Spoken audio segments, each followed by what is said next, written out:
All right. Good morning, folks, and welcome to today's webinar that IHEC is hosting to welcome Jennifer Jacobsen with us today.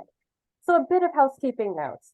Once again, just thank you for coming, and if you would mind keeping yourself muted unless you have a question. We do ask that either you would use the raise your hand icon or just put it in the chat, and I will moderate that as we go. Other news for IHEC. I have posted in the chat a few links for registration. The first important note being that our affiliate meeting will be held on December 7th, and that will be in Norma, Illinois at Heartland Community College. The second big news is that we are bringing our statewide conference back. So that's going to be for all of the state of Illinois. CEUs are going to be provided for that, and wonderful keynotes and speakers will be held there as well. The registration forms are in there, and I will be sending out more information related to that through emails. So outside of that, those are the two big things. And once you guys have questions, you can message me directly or after the presentation. So without further ado, I'd like to introduce you all to Jen Jacobsen, who is with us here from Minnesota. Great. Thank you so much, Annabelle. And thank you so much for the invitation to be here today. My name is Jen Jacobsen. I use she, her pronouns. I'm the Executive Director of Health and Wellness at McAllister College in St. Paul, Minnesota, a small liberal arts college here in our state capital. I would love if people would share in the chat your roles on your campus. That'll help me know a little bit about who is here. And thank you so much. I know the Tuesday after the Thanksgiving holiday weekend, we're starting to feel the approach of the end of the semester if we're on semesters. We're playing catch up at the end of the term if we're on terms. And it's a hard time to make time and protect time. So I'm delighted you're here. I'm originally from the great state of Illinois, land of Lincoln. I'm from the Chicagoland area. I learned very early on never to claim I'm from Chicago because I am not. But certainly I have good feelings about my home state, and my extended family still lives there. Good. We have some variation here. So we got some folks from Missouri as well. So I am going to go ahead and get us started. So a little bit about navigating state cannabis legalization in our changing environment. For those of you in Illinois, adult use cannabis has been available for a while. In Minnesota here, we became the 23rd state to legalize cannabis for adult recreational use this August. And as you can imagine, that has created some really interesting conversations on our campus in the state of Minnesota about some clarity about what this means for us. So I'd like to start out by reminding you of what we said we would cover today when you signed up for this. We talked about defining the continued requirements under the Drug-Free Schools and Campuses Act, which is federal law, which actually supersedes our state laws when it comes to our college campuses. Identify evidence-based and evidence-informed strategies in addressing college student cannabis use, and name potential campus partners for addressing cannabis use. So to start with the Drug-Free Schools and Campuses Act, I'm just moving my little screen share thing. There we go. So I don't know how many of you are in charge of the biennial review or Drug-Free School and Campuses Act compliance. I'm at my second institution where this is my responsibility. But the Drug-Free Schools and Campuses Act says that our campuses must develop and implement a program to prevent unlawful possession, use, or distribution of illicit drugs and alcohol by students and employees. And you might notice a ton of the resources that we actually use nationally are hosted on the IHEC site. The federal government has sort of stepped away from its obligations in instructing us on how we write that biennial review and that. And Eric Davidson and IHEC has really stepped to fill that gap for us. So that link, and I'm happy to share my slides afterwards. There's a lot of links that has some information there. Regardless of your state laws, if your institution accepts federal money, grants, work study, anything, you must follow federal laws which prohibit the possession of cannabis and related products. And that is a huge educational point. for your leadership on a college campus, and for your students. And we'll talk a little bit more what that might look like in a minute. The Drug Enforcement Agency specifically names THC, Delta 8, THC, Delta 9, THC, and others by name as part of what's federally illegal. So it's not just cannabis, it's THC related products. We sometimes have students say it's not cannabis, it's THC, and that is still not allowed by federal law. Worth also noting that state laws tend to specify 21 and over for cannabis, like alcohol, and nationally, most residential students are under 21 years old. So there's a second layer there about why we might expect that we should not have cannabis in our residence halls. And then lastly, if you're at a college that has international students like mine does, it is really important for our international students, for our undocumented students, for anyone who is not a US citizen to understand that the stakes are higher for them because of the federal illegality. So a little bit about how you might communicate this to your campus, because folks who aren't paying attention to this might not understand. The Drugs-Free Schools and Communities Act says we actually need to send an annual notification to all students and employees linking to our alcohol and other drug policies. This year, we made sure in our employee email and in our student email, we highlighted the pieces of our handbooks that said we have to follow federal law related to cannabis and related products to try to draw attention to that. If your institution has online education for incoming students, that's a great place to highlight it if you are in a state that has legalization, but to let them know about the federal requirements. Parent and family communications, we do a webinar for parents and families of our incoming students. And this year we use that as an opportunity to educate a little bit about alcohol and cannabis, and also to help our parents and families understand that cannabis should not be taken to college. International student communications, we find actually here our Office of International Student Programs are often ahead of us in messaging pieces about this because they are so attuned to visa status. Residence life and orientation, right? So things you could do is we asked Residential Life when they had their list of what to bring and not to bring to campus to put cannabis and related products on the did not to bring to campus checklist. We have Residential Life contracts here, and we wanted to make sure those still specified that folks are agreeing not to have cannabis in our residence halls. And then again, we highlighted at orientation. What was a really interesting feedback loop for us is we like to do something called the Wheel of Norms, where we might have some norms data on a wheel, people spin, they get a prize if they're right or wrong. It's the interaction that we're trying to reward. And at an orientation break, one of our questions was true or false with recreational marijuana legalization, cannabis legalization in Minnesota, that you can have cannabis in the residence halls. And 201, our incoming students knew that that was false. And most cited because we get federal money, and some cited the 21. So it was really an interesting feedback piece that our first years really heard our messaging. What was really interesting is we had some staff stop by and do the Wheel of Norms, and our staff did not all get that correct. So that actually highlighted for us an opportunity to do a little more education. Just a little bit about what we know about cannabis use and why we should care about what's happening on our campus. Looking at the National Undergraduate Reference Group from the National College Health Assessment from ACHA last spring, about a quarter of college students self-reported past 30-day cannabis use. 6.3% of our students self-reported using cannabis daily or almost daily. That might be a group of greater concern to some of us when we think about our different populations and their relationships with cannabis.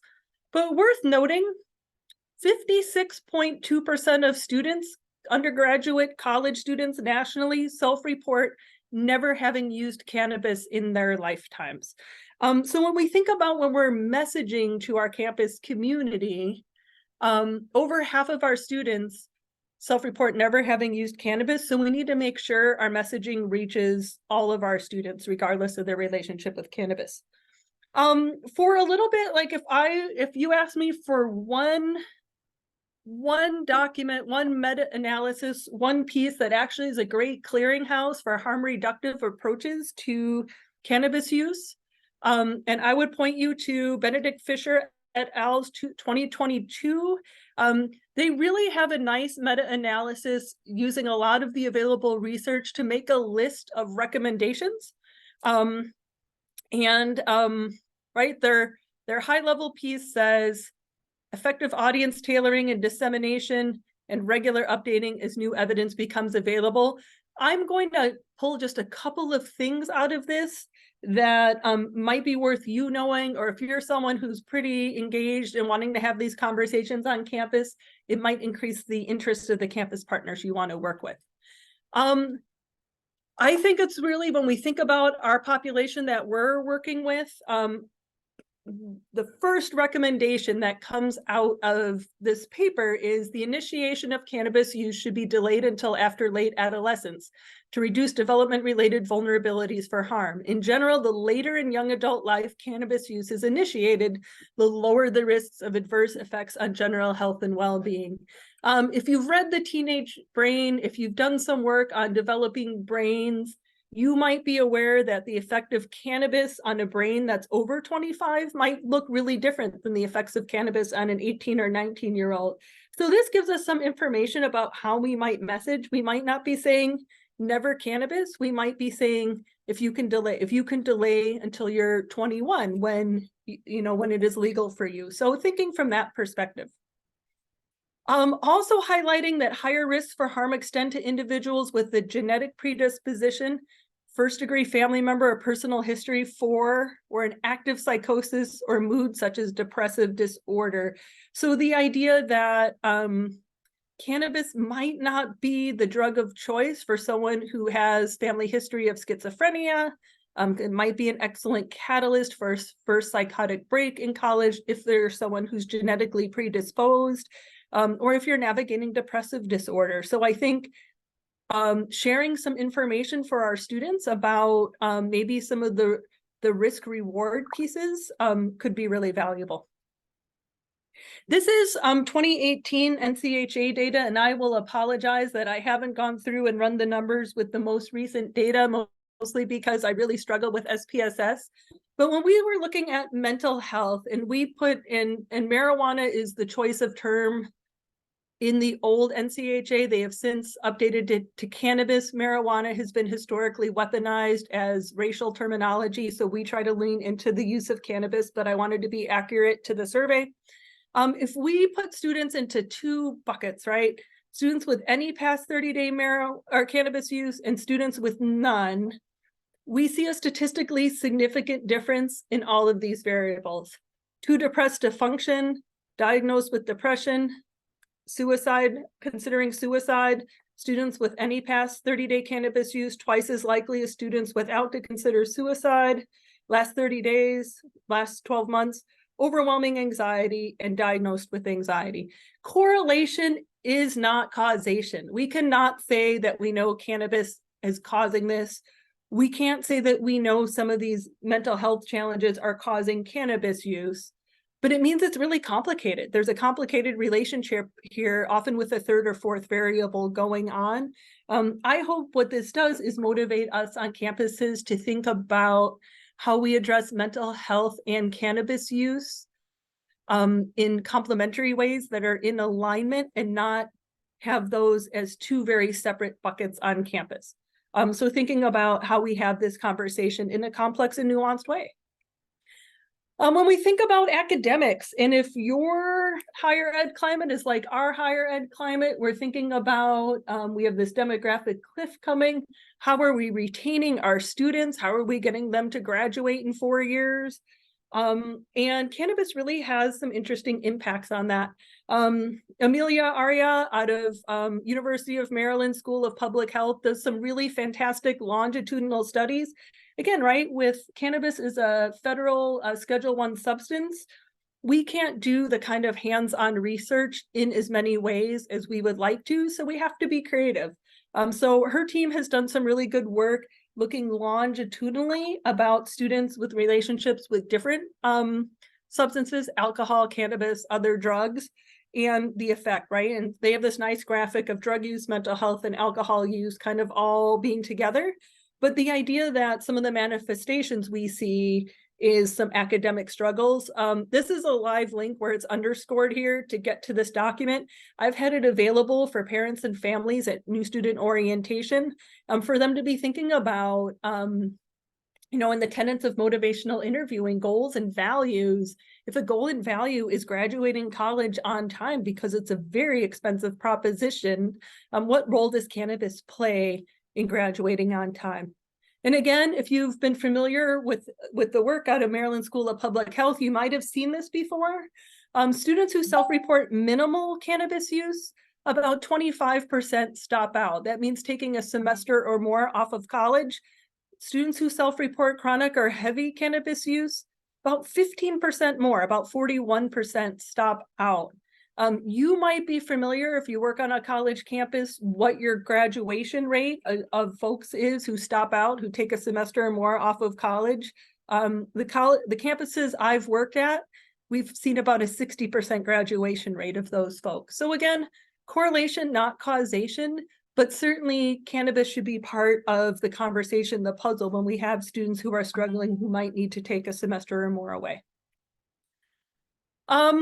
When we look at the NCHA from spring 2023, and when we just look at the students who self-report cannabis use, so it's important that you don't think these are percentages of the overall undergraduate population. It's percentages of students who self-report past 30-day cannabis use. 5.6% of students reported that cannabis negatively impacted their performance in class, and 1.3% said it delayed progress towards a degree. And why might that be? We are seeing, right, 24 hours after cannabis use, measurable decreases in memory, concentration, and attention. The more cannabis someone typically uses, the more pronounced the decreases, and it can take up to 28 days of abstinence after daily use to see these declines go away. College is hard enough. Doing college with deficits in memory, concentration, and attention can be really hard. So thinking about that, and again, since we can't really do the very much of the gold standard randomized double-blind clinical control trials, what they've done to get some of this information is to work with students who self-report cannabis use, pay them really well to abstain from cannabis use, and then do these measures to see these changes. What I think is really interesting is when you look at the NCHA and you ask, what has negatively impacted your academic performance? Fewer than 1.5% of students will say alcohol or other drugs. And yet again, when we look at our students who self-report cannabis use in the past 30 days and those who haven't, students who self-report past 30-day cannabis use, statistically significantly more likely to self-report anxiety, depression, sleep difficulties, and stress interfering with their academic performance. Correlation, not causation, but this really paints a complex picture of how we are helping our students navigate their academics when they are navigating anxiety and depression and using cannabis, and how do we help support our students holistically in thinking about this. And again, this has an impact on academics. Cannabis and driving. So substantial to moderate evidence in the Benedict paper that folks should not drive 6 to 8 hours after smoking cannabis, and edibles should be 8 to 12 hours. When we look again at our NCHA data, and we look at only students who drank alcohol in the last 30 days and also drove a car in the last 30 days, of that group, 11.7% drove after having any alcohol at all. One of our great public health successes in the second half of the 19th century is friends don't let friends drive drunk, right? People know that. The information is not out there in the same ways about cannabis. When we look at that NCHA data, and again, this isn't a percentage of all students, a percentage of students who self-report cannabis use and also drive cars, 30.5% say they drove within 6 hours of using cannabis. And I think that that's really interesting and important for us as we think about messaging and harm reductive messaging. What does it take for us to help fill that public health messaging gap, to help our students think about if they're going to choose to use cannabis, to have a plan for the evening that's not going to involve them getting behind the wheel of a car. In our states that were amongst the first to legalize recreational cannabis, when we think about Washington State and Colorado, we see, right, they have a decade of research on the amount of traffic fatalities involving folks under the influence of cannabis. So if we can think about how we help with the messaging of friends don't let friends drive high. We see a relationship between cannabis and other substance use. I think what is really interesting. So when I used to work with parents and families at orientation, they would almost inevitably say, after I did the piece on alcohol and other drugs, I would rather my kids smoke weed than use alcohol. And we're certainly familiar with a lot of the unwanted outcomes when people consume alcohol. And I started thinking about if it was really an either or option. And what I learned by looking at my campus data, but as well as national data here, students who self-report past 30-day cannabis use, 4.5 times more likely to self-report also having 4 or 5 or more drinks in one sitting in the last 2 weeks. So more likely to self-report binge drinking. What is fascinating to me, and I hope someone has a graduate student somewhere who can do this research, the relationship doesn't work in the other direction. Students who self-report 5 or more drinks in one sitting in the last 2 weeks are no more likely to also self-report cannabis use. So just thinking about when we're working with our students who are using cannabis, to also think about what role alcohol might play in that equation.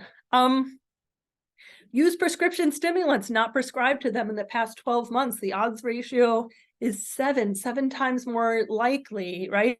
A theory might be that if you're having effects on memory, attention, motivation related to your cannabis use, or that you're using cannabis use in a sense that you're trying to medicate, you might have a sense you're falling behind in classes and have the idea that non-medical prescription stimulant use will help you catch up. So I think that piece is really important for us as well, depending where these students are showing up. Are they showing up in academic advising and need our support really in a holistic way? Athletics considerations. And before I forget to share it, right? Cannabis is the really unusual hypnotic sedative that raises heart rate. There's a lot we don't know about what cannabis does in an athletic setting. I was a coach for 18 years before I started doing health promotion work full time.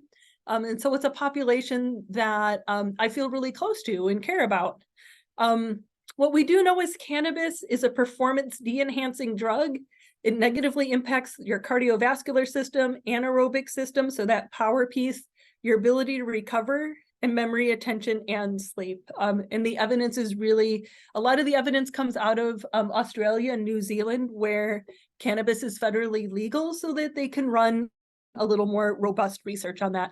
The other piece for folks on college campuses, the NCAA, a couple of years ago changed its mind, and it allows student athletes to have limited amounts of THC in their systems. And there's conversations that within the next year, it might soon be removed from the banned drug list because it is not considered a performance enhancing substance, but it's important for member schools to engage student athletes with substance use prevention, provide management support when appropriate. So what's happening now in the NCAA is students might no longer be automatically suspended for a positive cannabis test within the limits set by the NCAA, but they actually would be mandated for some educational support as an outcome. I think that's a really interesting shift in our time. Legalization is not regulation. And this is really interesting to have conversations with our students about. Minnesota this summer appointed their first director of the Office of Cannabis, and that person was let go within 1 day because the THC business that she had owned prior to that role was found to be in several violations of state policy. Until cannabis is federally legal and regulated by the FDA, we are taking a gamble. Our students are taking a little bit of a gamble when they purchase. Here in Minnesota, state stores aren't open until a year from this summer. But we can think about, we've had legal THC CBD products for about a year. And what we have found is when state inspectors visit, 90% of the 60 businesses they visited were non-compliant on at least one aspect of the law. Now, the law, it could be about labeling, but oftentimes it's about the concentration of THC. In this article from last December, right, we know that in Minnesota, total of 50 milligrams per package of edibles, and inspectors were finding some packages containing 2,500 milligrams of THC. So again, right, when we want, if we're thinking about how we're educating and supporting our students, and if they're choosing edibles, we are so used to, in an alcohol sense, if a beer label says 4% ABV or 8% ABV, we are used to trusting that. We need our students to really tread carefully, because legalization is not the same as regulation. I learned a really interesting term this fall. I'm in a doctoral program for public health. As a public health trained person, I'm so familiar with the social determinants of health. The way your socioeconomic status, your identities, even your zip code play a huge influence on the trajectory of your health through your lifespan.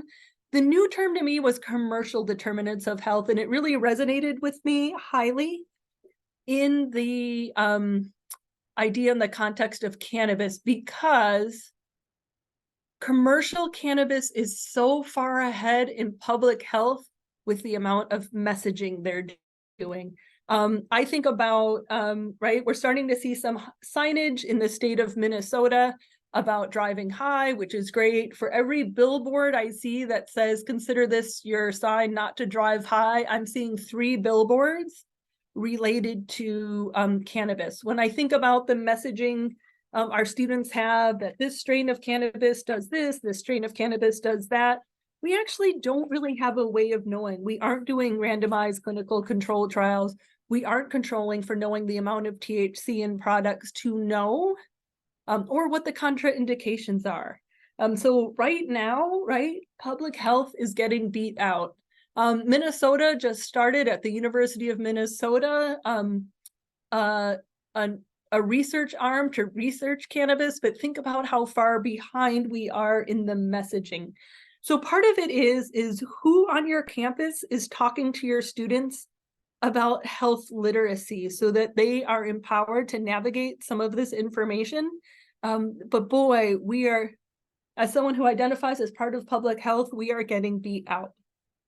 When I shared with our students this idea of thinking about commercial determinants of health and how the cannabis industry might be having a disproportionate influence on the ways our students are being asked to think about cannabis, one of our students immediately said, you know what this reminds me of is the Truth Campaign. And the Truth Campaign is, again, a very successful public health initiative this century, this time, right, in the 21st century. But thinking about that what it was doing, instead of telling high school students, adolescents, that tobacco is bad for them, we've tried that, it was to talk about and lean into how the tobacco companies are profiting off of getting adolescents addicted to nicotine. And really harnessing that natural adolescent skepticism of institutions, of big tobacco, of the man. And it was really interesting to hear our students talk about the fact that no one had ever introduced them to the idea that there's going to be a big cannabis, right? And that there are commercial interests that are going to supersede their health interests. So thinking really about on our campuses what it means to help our students be able to navigate the science of all of this, to think about, you know, like we have an understanding here, anytime we're posting health information in that, we are citing our sources. Whenever we're sharing data out of, you know, in a social norms campaign, we are citing our sources. but how do we help our students learn to be better navigators with this? It's part of our job as educators and a lifetime skill. You know what, just another consideration before we kind of talk about what we have that's evidence-based that we should be thinking about is how much the average THC content in cannabis. THC is the active ingredient in cannabis. It's the psychoactive substance. How much it's increased. So I graduated college in 1995. A lot of the parents of our current college students are about my age. I'm 50 if you do that math. And THC concentration averaged about 4% in 1995. So I think about our parents when I'm doing a webinar for incoming students and talking about cannabis and what we see with its role with academic progress and some other things. And some of them may be thinking either they used cannabis in college and they were fine, their friends used cannabis in college and they were fine. But if we think about, right, now 2019, average THC content was about 14%. If you are in the state of Washington, it is very hard to find cannabis with less than a 25% concentration of THC. It's really important, even as we are supporting and educating our current cohort of traditionally aged college students, that we're offering some opportunities to educate their parents as well, because it is quantitatively a different drug than when they were in college. And again, like the conclusion by El Soli et al. Here, and I've included the citations if you want to look at it yourself, is that this increase in potency poses higher risk for cannabis use having a higher risk, particularly among adolescents. So I think that is worth us thinking about. But moving on, right? Like, what do we do about this? How can we think about some evidence-based and evidence-informed strategies? And what is the hook and why should people care? I'm hopeful in the last 10 or 15 minutes, I actually named some hooks, right? It could be academic persistence. It could be the complex relationship with mental health. It could be athletic performance. It could be other safety things, polysubstance use, getting behind the wheel of a car, but thinking about those hooks and why people should care. When we think about evidence-based and evidence-informed strategies, you heard me say, right, that I have a public health degree, which means I think a lot from the socio-ecological model. A lot of times in college health promotion and in some of our work, right, a lot of our work might be at the individual level, knowledge, attitudes, skills, and behaviors, but we know a mix of strategies is best. And how are we thinking about scaffolding, reducing risk and increasing protective factors at all levels of the socio-ecological model?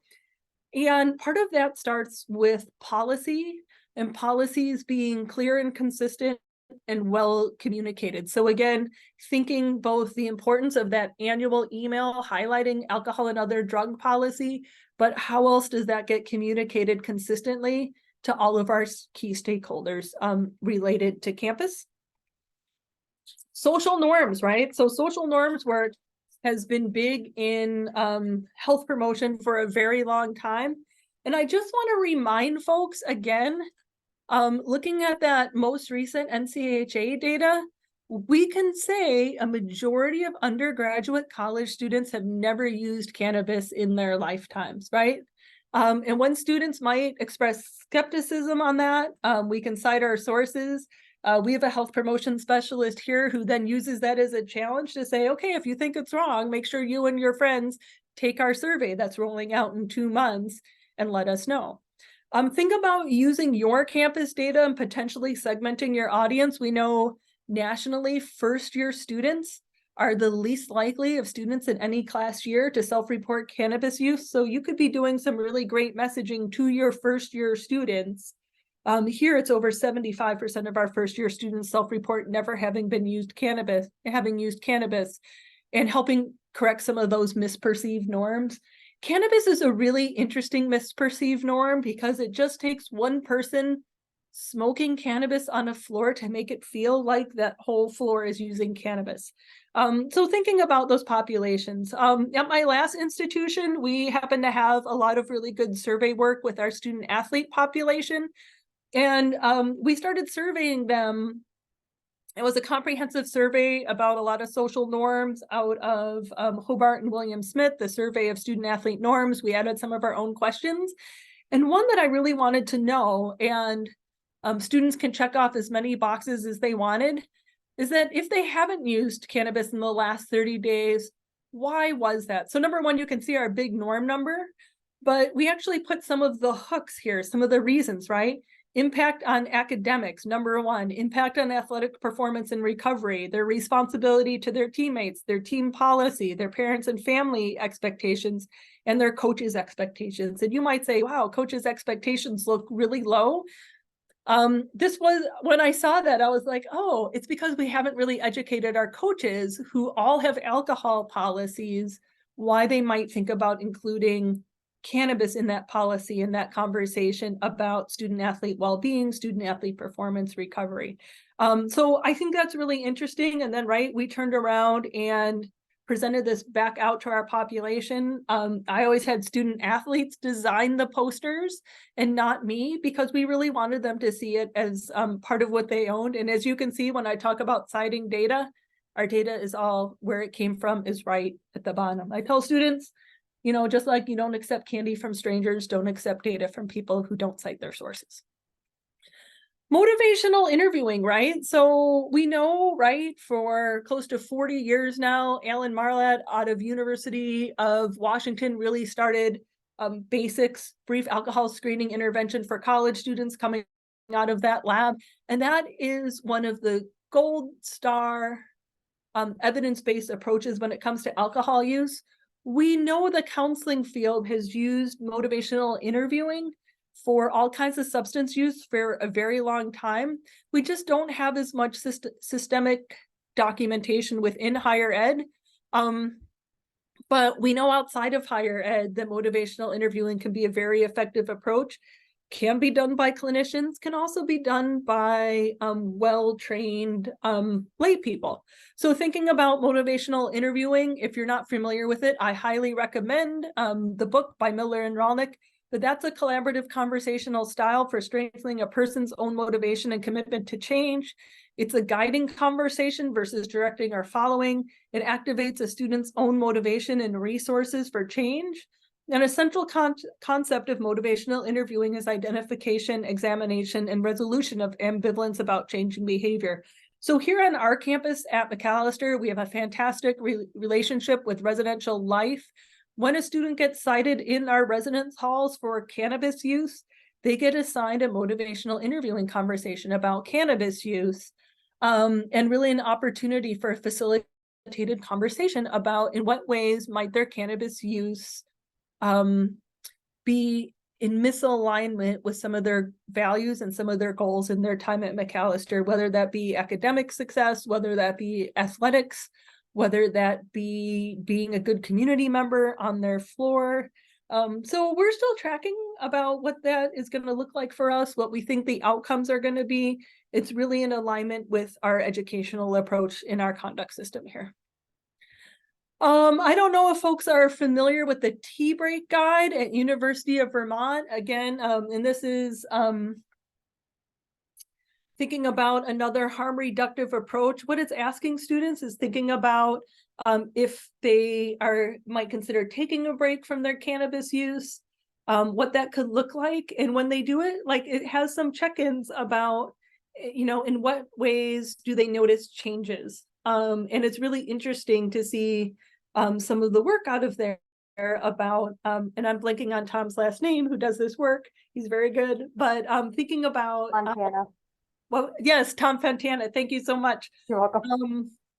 But thinking about, you know, what does it mean to have a conversation about, you know, with a student, not that they have to stop using cannabis forever, but what happens when they take a little break? What happens? How does that change their tolerance? How does it change their ability to sleep? How does that change other aspects of their life?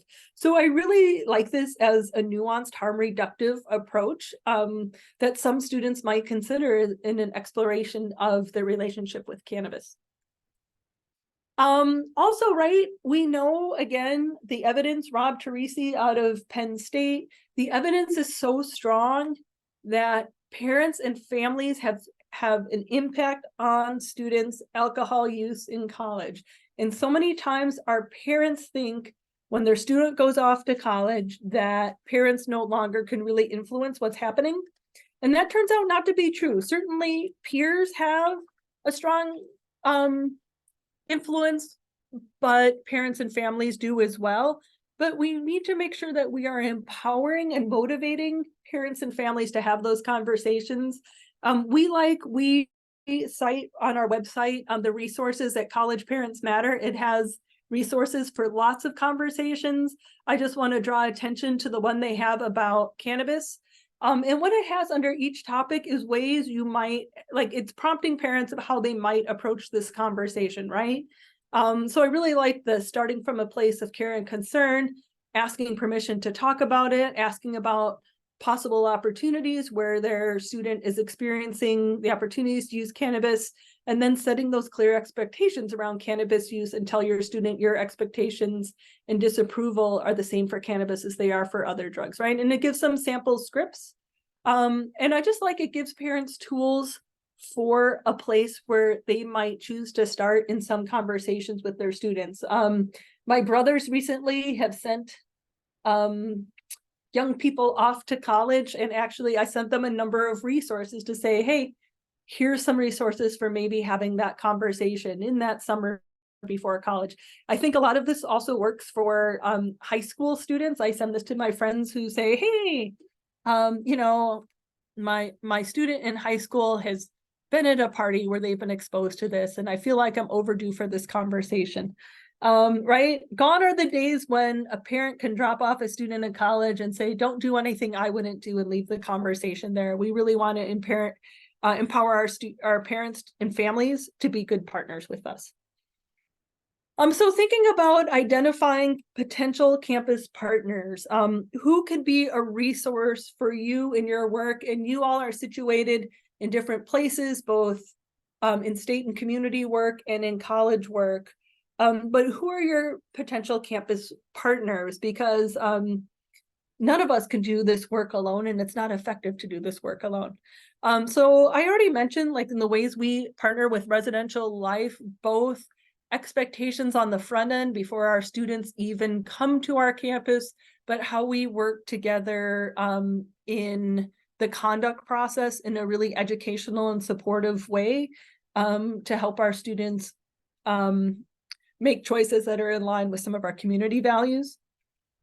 Orientation, right, is always going to be important partners as we're setting expectations and norms with our incoming students.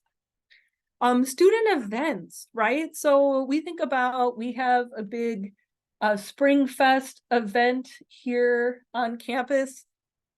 This year, it's really possible it's going to be held on April 20th, right? None of us would probably choose that date. So thinking about how we work with that team hosting that event, both to think about some messaging ahead of time, some proactive work ahead of time, not packing it all into the week before Spring Fest and accidentally setting the idea that cannabis use is the norm at Spring Fest. How do we spread that out in spring semester?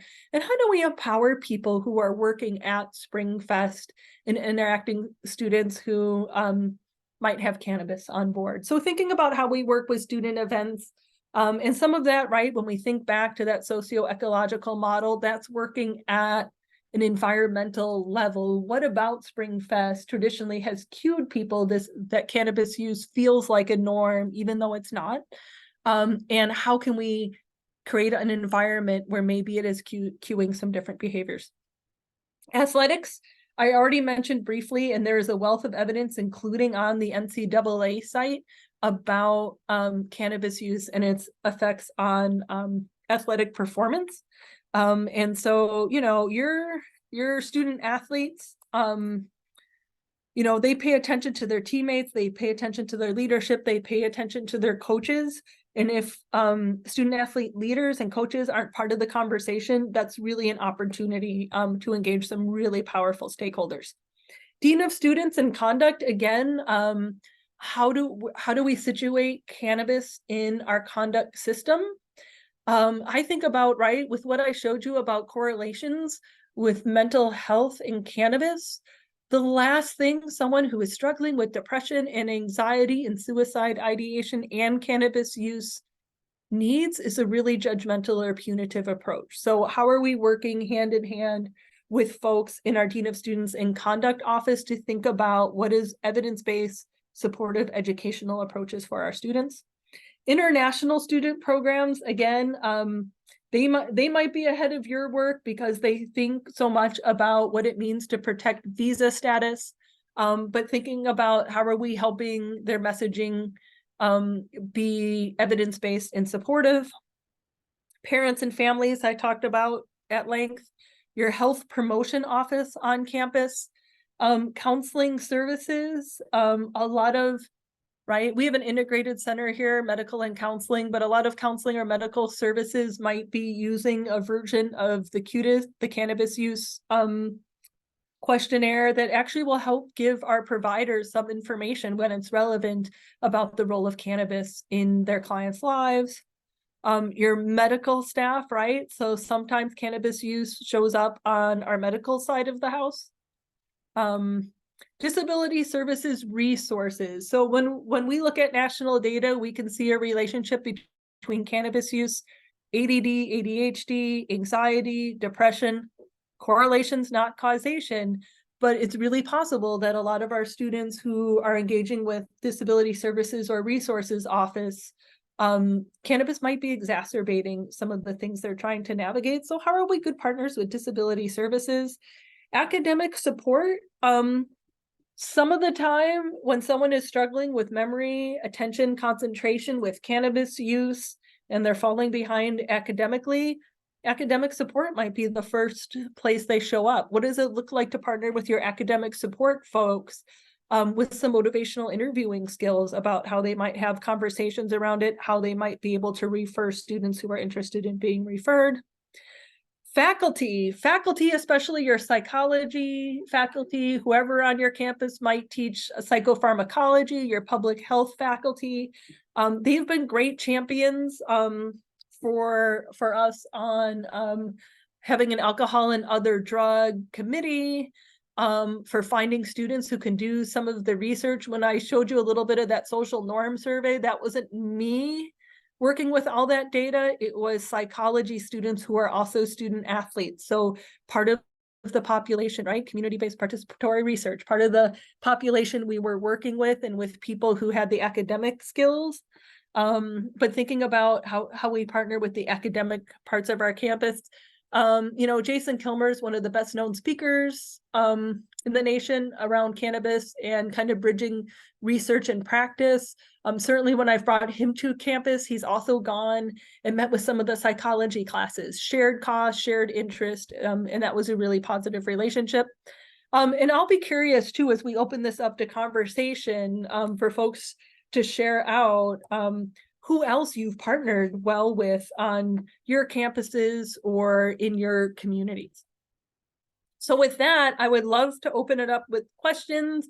I will share my slides with Annabelle so she could share that with you. So you have references, but also you have my email address here for questions. But I would love to actually be able to see you all. So I'm going to stop sharing.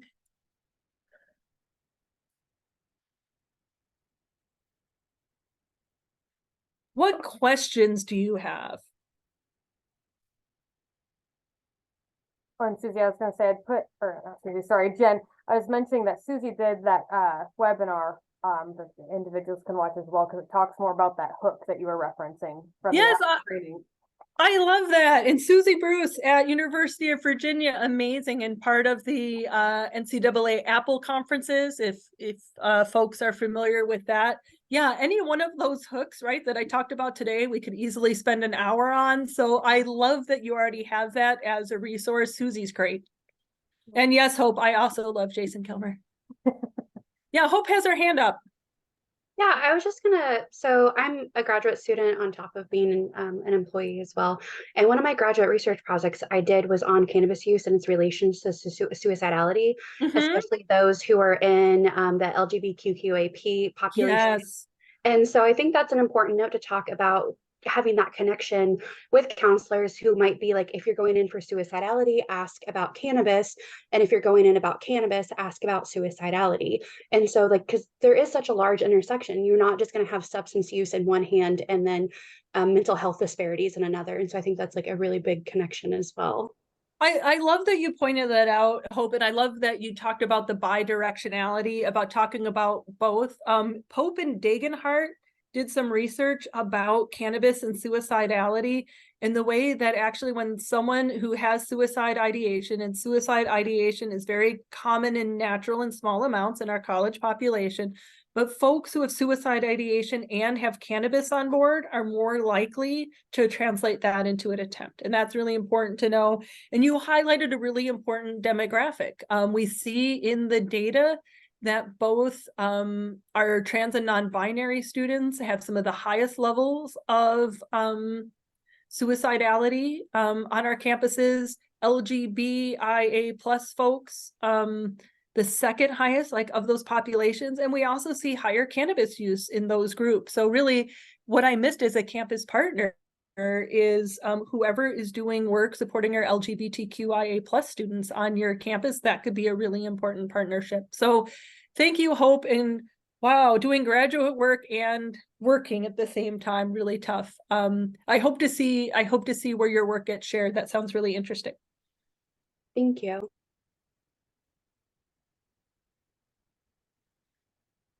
Gonna ask if we had any other questions or comments that anybody would like to share. I know I've had a couple people mention things to me about this, so I figured I'd open the floor.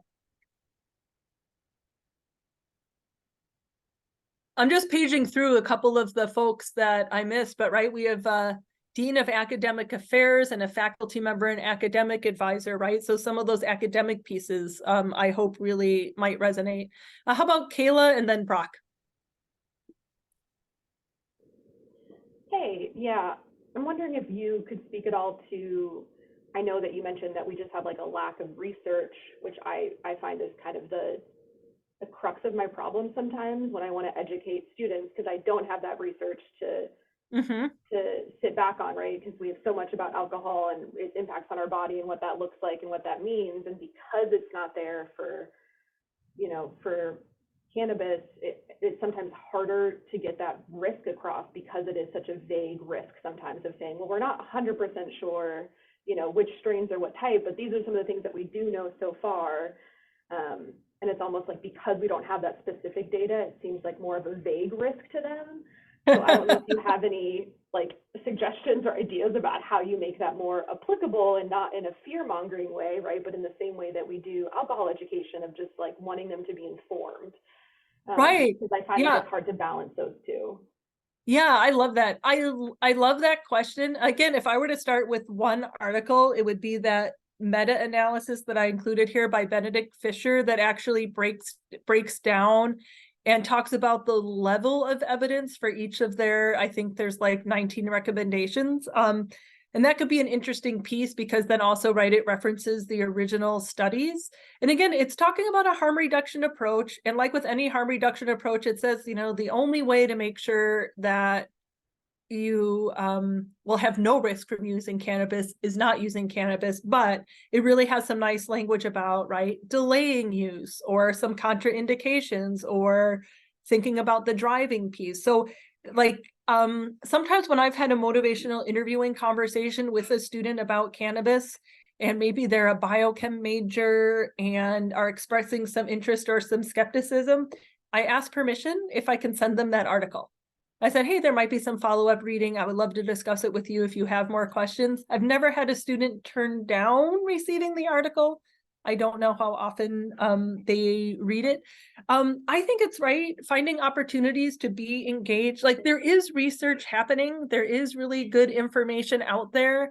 I think about the Higher Ed Center for AOD out of Ohio State is doing next Thursday. They are doing a cannabis webinar. Jason Kilmer is one of the speakers there. We actually are getting together with the Peer Institution, and we have about 6 of us who are planning to watch that together. And I'm hoping to get some good references out of there to kind of update sort of some of the pieces I have. I love the creativity. Like, there's more and more cannabis research that's happening. I love the creativity. I don't know if you've seen the study about driving, where they looked at 10 years of traffic fatalities on 413, 420, and 427. And then they controlled for weather, and that there's 12% more traffic fatalities on 420 than on 413 and on 427 each year. And so like that kind of creativity is really interesting to have a conversation with students about what they make of that. But yes, boy, do I wish we had, like we have the college alcohol intervention matrix for alcohol. Boy, do I wish that we had robust enough information to have a cannabis intervention matrix. Right. I've been thinking the same thing. That might be the nerdiest thing I've said this whole time. Well, I was going to say, part of our affiliate meeting on the 7th is going to be going through the college and, how do we discuss effective, strategies? What does it look like for your campus? Because what works in Minnesota won't work here.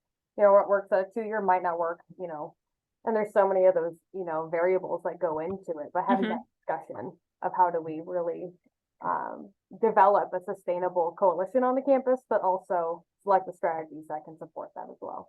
And I was going to say, I can also share that link for that webinar too, because I've got that, because I plan on going with a couple of my team. So.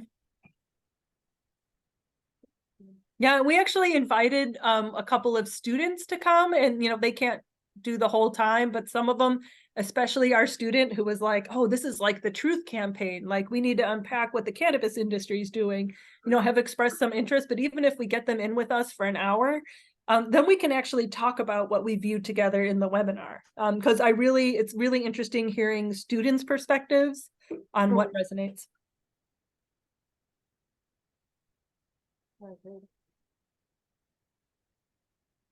Were there any other comments or concerns? I know I've got a couple of folks on here. Got Jamie, she's on our advisory board, so talk a lot with her. And Brock, did we get to your question? Yeah, no, you kind of answered my question when you responded to Kayla.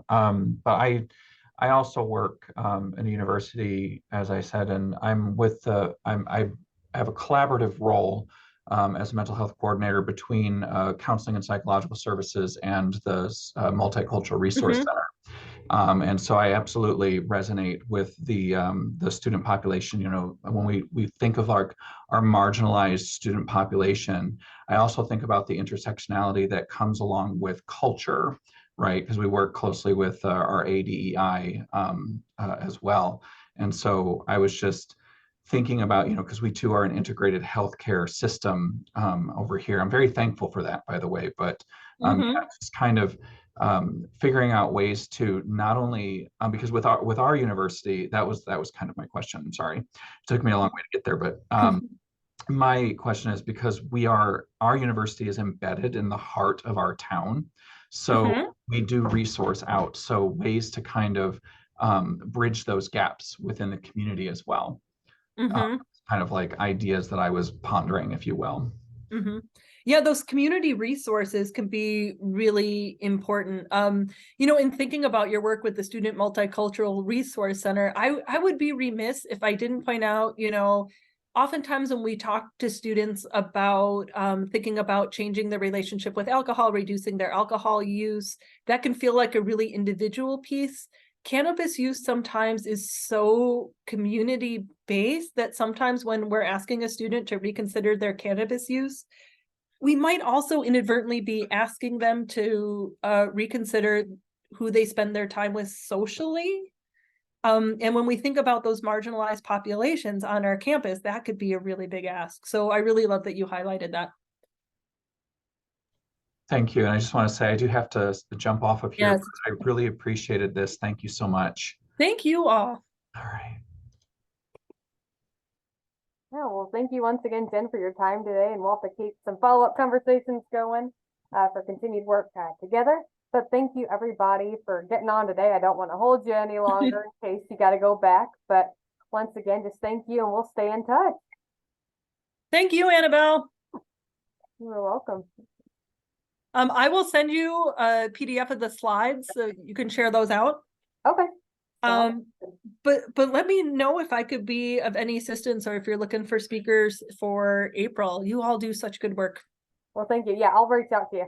Okay, great. Thank you. All right, you're welcome.